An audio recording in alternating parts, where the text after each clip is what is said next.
Um, do you think this could also mean the end of NATO? I mean, I'm thinking of all the new tension with Turkey, for example. Turkey is still blocking Sweden's entry into NATO, and the Hungarians are on the same side as well. But I mean, with the Israel thing now and Sweden going always following the US, supporting Israel, and the Turks maybe supporting the other side. I mean, does this work in a military alliance like that? In January of 2022, I was interviewed by Dmitry Simes. He's a well-known Russian historian, thinker, political scientist. He's retired now, not far from where I live. And he asked me about this question of NATO, and I said, NATO will not survive this crisis. And I stuck by that. I never thought it would. First of all, NATO was never designed to wage offensive warfare. It wasn't. It was always designed to defend Western civilization, Western Europe.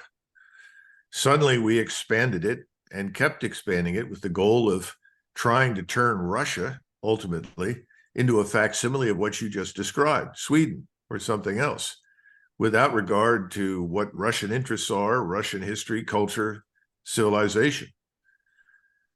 It's all failed. And the failure in Ukraine is going to have a profound impact on the rest of the alliance. Members of the alliance are privately realizing that they exist to do whatever we want them to do. Well, that's not what the alliance was about.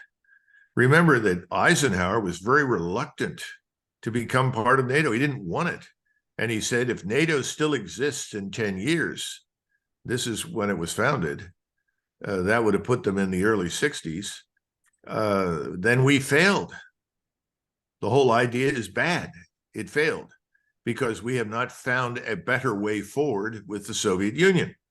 Now, that was 1955, 56, Eisenhower. Here we sit, and this thing has endured. It's endured largely after 1992 because we wanted it to, and we convinced our European allies that they needed it. And they tended to agree because they saw some benefit to being part of NATO. They said, well, we have another channel to Washington, D.C. There's a way for us to extract goodness and benefits. After all, the Americans will come here and defend us, and we don't have to spend as much on defense. We can also work trade deals and other things because of our cooperation through NATO. Well, that's gone by the wayside. Who wants to be part of an alliance that drags you into a war with a country that is not your enemy in behalf of another country that is irrelevant to you, that's not even in your alliance? I mean, that's effectively what's happened. It's not because anybody loves or hates Ukrainians or loves or hates Russians. These are just facts.